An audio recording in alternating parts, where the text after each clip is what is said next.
Welcome back to another episode of Building Up Your Business, the podcast. From bombs to order fulfillment, taxes to branding, learn the stuff, hear from the pros before you step in it. Super excited. Today we have Jake Ahles with us. With over 15 years of experience, he's been a pivotal figure in the food and beverage CPG sector, helping brands craft compelling visual narratives and resonate deeply with their audiences. Now, he is the Chief Strategist and Creative Director for Morel Creative, where they specialize in helping consumer business... See, here we go again. I can't talk. It's okay. You guys are going to listen to me for the next 30 minutes, not be able to talk. So, he's been helping consumer good companies plant their flag and turn them into market leaders. He's worked with some really big brands like Google, Nest, and Seedlip, and garnered recognition and accolades, including a Telly Award. So we're super excited to have him here. Thank you so much for being here, Jake. Thank you, Erica. It's such a pleasure to be on the show. Hopefully you can talk a lot better than I can because No it's promises. going to be one of those days, so we'll try it. But everybody hang on because we're here to talk about a really, really cool topic. What makes an effective brand story?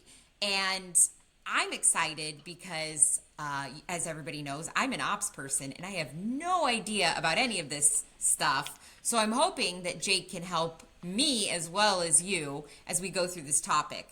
So as we get there, what the heck is a brand story? That's a great question. So here's the thing. Your product, people aren't necessarily buying your product. They're buying your brand. And your brand isn't a tangible thing. Brands live in the minds of your audience or your customers. So the power of a brand story is in the ability to plant that perception of your brand through a brand story in the minds of your audience in a way that shapes their perception and helps to build brand loyalty. A compelling brand story has the power to transform your products from commodities into a visceral experience and create an emotional bond that keeps customers returning back for more. So we like Gotcha. to Okay, think of and it I know as, you and I have talked a lot about people buy with emotions. mhm, And right. so that's where that brand story really comes in because that's something that resonates with them emotionally. Yeah, absolutely. So emotion is a huge part of a brand story. Brands or customers, most of us, when we make purchasing decisions, we all like to think we're logical people, but more often than not, we purchase with our emotions and then use our logic to justify the emotions that we use to purchase something. Yeah, I don't do that in any way, shape, or No, form. never, right? Okay, so then what are going to be some of the principles that make an effective brand story? Yeah, so, one of the biggest ones that we like to focus on first is really crafting your USP or your unique selling proposition. In layman's terms, it's what differentiates you from the marketplace. And it doesn't have to be anything major, right? You just have to stick out 1/8, you have to just be 1/8 of an inch different than everyone, any similar competitors in your market. It's just something that you can use to plant your flag in the ground and claim the territory and say, this is who we are, this is what we stand for. So Just really, like this much showing above the rest. yeah, exactly. It's like, say you have two products that are very similar. What makes this one 1/8 different than that one that speaks to the customer that's interested in that 1/8 difference? And then they'll buy your brand over the competitor brand that doesn't have that. Gotcha. Okay, so is there a process or a system that people can use? I mean, how do you go about creating this brand story? How do you go about making yourself, planting your flag and making yourself stand out? Yeah, absolutely. So at Morel Creative, we've developed what we call the feed framework, which we use to help brands tell their unique story. And it all starts with, again, really defining your USP through what we, sorry, so it all starts with defining what sets you apart in the marketplace. And we do that through our Forge workshop, which is all about uncovering the elements that make up a brand's DNA. And feed is an F with three E's and a D, and it's an acronym for what those ingredients are. Once we've uncovered what those ingredients are, we can use that as a foundation to build an effective visual content strategy so that you can have a consistent, cohesive, and clear visual content program. So wherever a customer, potential customer comes into contact with your brand, it's all working together to tell the same story and solidify that perception of your brand in the mind of your audience. So FEED. Three E's. F FEEED. E E E D. Okay. Yeah. In my head, I swear I counted three. Wow, that's okay. Got it. Got it. So, would you mind telling us what those stand for? Yeah, absolutely. So the first one, the F, is stands for facts. And facts are obviously a super important, vital part of your product. It's kind of the bland things of what your product is without any emotion attached to it. So, Something things that like we, it's blue, it turns on and makes sound, it sure, yeah, solves this problem. Okay. could be the process that you're using, could be the ingredients that are in it, the materials that you're using, just what It's the made with real product is. cocoa, it's Right, whatever. Okay. exactly. So something that we notice is a lot of brands, especially when they're starting out, get stuck in focusing on just what the facts of their product are and thinking like, I have this amazing product. It should be enough to encourage people to buy it. But really, the power of a brand story lies in the three E's, which are emotion, education, and engagement. So we touched on emotion a little bit, but really we think, the biggest piece that a lot of brands miss out on when they're crafting a brand story. A lot of it has to do with identifying what problems does your product solve for a potential customer, or conversely, what does it help them achieve? What are the pain points? What are the desires that it helps them solve in their life? And then crafting a story that is emotional about those elements. And then going back to facts, what are the facts that we can use to educate the audience about your product in an engaging way? So something that, again, touches on various emotional elements. Maybe it's humor, maybe it's the setting that you're using, the tone of voice that you're using, could be the coloring, the packaging. There's all sorts of elements that go into creating engaging content. And then D stands for differentiation. So we defined the differentiation, the D, by taking the facts that we identified at the beginning and aligning those with the key parts of the E's to create what really truly sets yourself apart in the marketplace that you can plant your flag in the ground around. Gotcha. So you take basically, so the E's are kind of like that magic inner creamy goodness, and you Exactly. take the F and feed it, haha, pun There intended, you go. into those. I can't talk today, but apparently I'm clever. And you take those facts and you feed it into the different E's, and that's what ends up creating that differentiation. So essentially, it's listing out all the facts that you have about your brand. And then what are the emotional elements? What are the engaging elements? What are the educational elements? Which facts align to those? And then add them together to create your differentiating factor. And I mean, I'm assuming you've done this a million and one times with companies. Just What about. kinds of with just 1,800,000. So what kind of changes and or things have you seen emerge from these brands or from this process? Like what ends up changing? Yeah, so the a lot of times what we'll see happening is, again, how do I say this?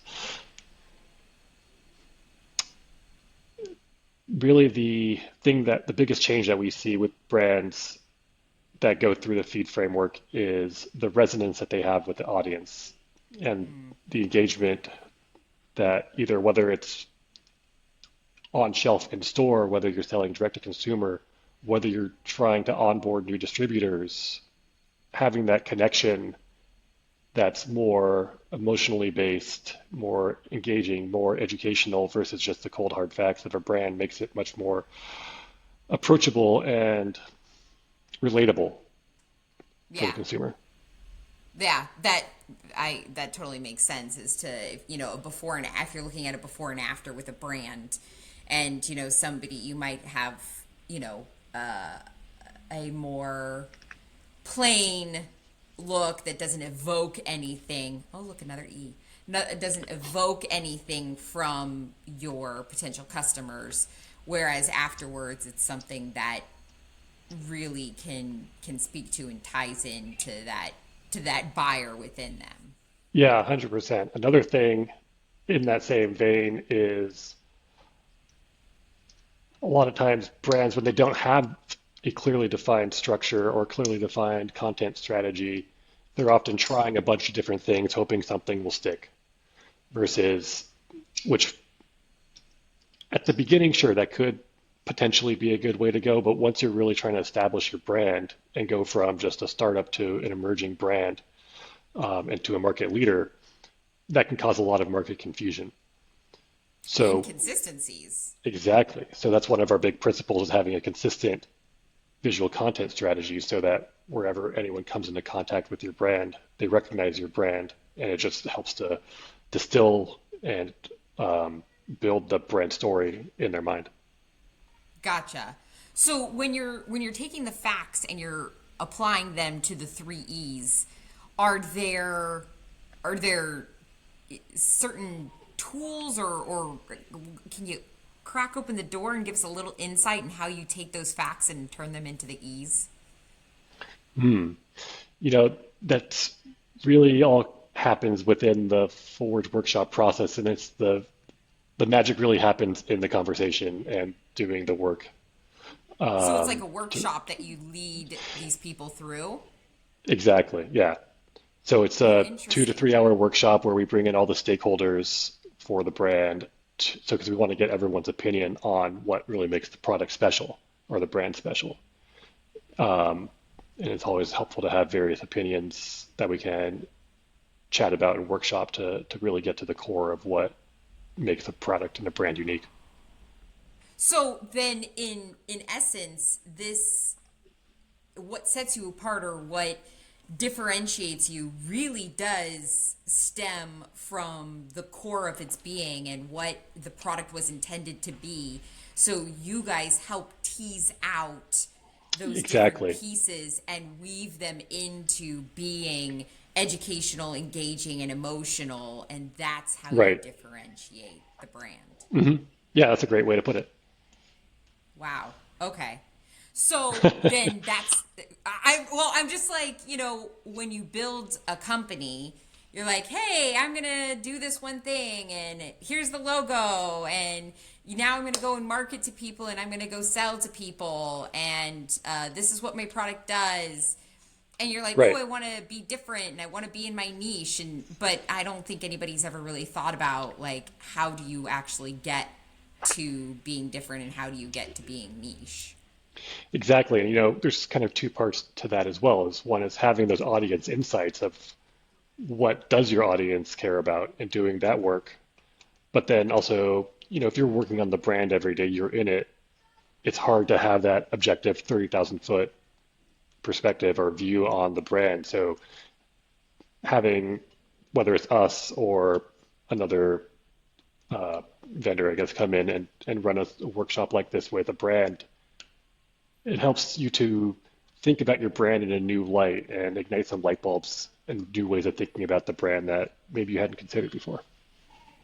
It's actually really timely that we're talking about this, because I think it was yesterday I saw a LinkedIn post, and it was from somebody who does design, content design, or the actual design work, and she had posted, they do an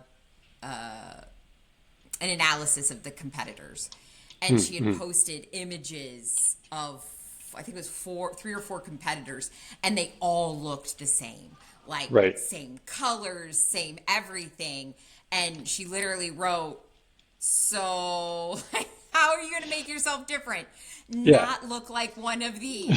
Like, It's really funny, right? Like there's so many times I have conversations with brands and they'll say, well, brand X is doing this, so we should be doing that too. It's like, well, just because it worked for them doesn't mean it's going to work for you. It's like, A, that brand is owned by Procter and Gamble and they have $1 million to throw at this problem. So do you want to, like, do you have that same budget? Do you have that same resources? Maybe. And if so, let's go for it.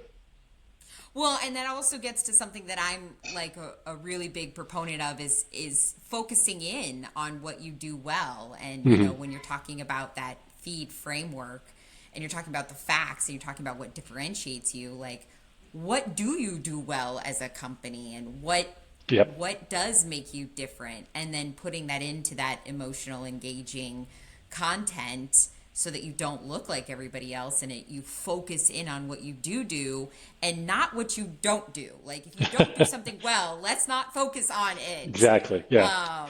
But I think so many people kind of forget that. And so I'm sure that this process really does this feed framework, workshop really does kind of help people solidify, okay, what do you do well? Yeah, And exactly. let's put everything else to the side. You know, I've said it a few times. It's like, what, what, what can you write on a flag and plant it in the ground and then claim that territory as your brand market?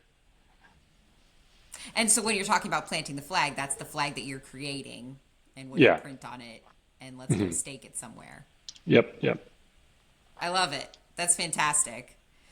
Well, I'm sure that our listeners have learned a lot about this topic. Did we miss anything on the feed framework? Do we need to cover anything else or I mean, so, the framework, Forge Workshop is the first part of the framework. And then from there, we use the foundation that we discovered in the feed framework to build a cohesive, consistent visual content strategy from which we can then create actual iterative content, right? So we can either create content that is for a specific goal, or creating content that helps us build the brand over time and really solidify you as a market leader, whether that's entering a new market, whether that's trying to get acquired by a bigger player, whatever the goals are for the brand. Yeah. what are the goals are for the brand? So that makes sense. So you take this as a step one, and then it really ties into like the evolution of the process and the evolution of the company and where the company ultimately wants to go. Exactly. Yeah. Yeah. Very cool. Well, I'm sure everybody, I mean, heck, I've learned a ton about how this actually works. And I'm sure probably some people are going to go back and look at their brands and be like, "Ooh, what did I miss? And how do I do it?" So if somebody was interested in this type of a process, do they just need to reach out to you or?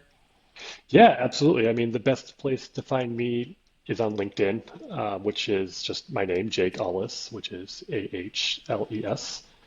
But what I'd really love to do is offer a chance for one of your listeners to win a Forge workshop for free, which we normally charge $1,000 for a one-off Forge workshop. Really? You'd be Yeah, willing to give one away for free? Okay, wait. If you give one away for free, can we record it for a webinar? I think that'd be fantastic. Okay, so everybody, you heard it here. You can, wow, Jake is going to be super gracious and give somebody a free chance to have a Forge workshop. And then we will highlight your company in a webinar.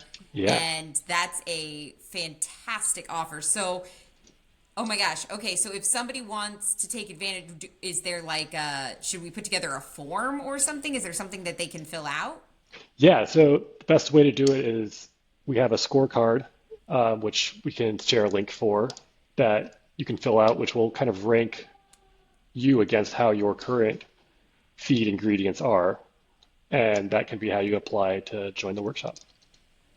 So so in that scorecard, are they filling out information about themselves and about their brand? Yeah, so essentially the scorecard will help you real or help surface how your brand ranks against our feed framework. And whether or not you win, you'll get some great insights I was into gonna how to say. apply the Forge workshop and the feed ingredients to your brand. So it's a So win-win. even just filling out the scorecard is going to give you a whole bunch of knowledge that you didn't know Exactly. before. Yeah. We're all Very about cool. we're all What a about building with fantastic value. offer. Well, thank Yeah, you. a ton of value. Holy crap. All right, everybody else, all the other pod guests that come onto my podcast, like, bars set, be prepared. No, I'm just kidding. Awesome. Okay, so then in the description and in the comments, we'll post your LinkedIn, and then the scorecard. You said the scorecard link, like where Yeah, they can yeah. go and apply, and then be prepared because if you win, you get a free Forge workshop, and you're going to be featured in a webinar. That's fantastic. Amazing. Looking forward to it. Well, thank you so much, Jake. I'm sure now everybody's stoked. I'm stoked. I can't wait for this. It's really fun. It's really fun. I hopefully I can be a part of it if they let me sit in on it. That'd be I well. hope I'm so. hosting the Yeah, webinar, right? So exactly. good. I get to be in There on you it go. anyways. Well, thank you so much for your time and for your generosity. Of I'm course. Thanks for really having me. It's a excited, pleasure. and I'm really excited about what's going to come. That's stupendous. Well, thank you so much for watching another episode of Building Up Your Business, the podcast. I hope you've learned all the stuff here before you go and step in it. And there's obviously more stuff that we get to learn from Jake. And so I'm super excited. So please go fill out that scorecard, get some information, and then hopefully be featured on a webinar. And if not, check us up on our next podcast. We'll be back in 2 weeks. Bye.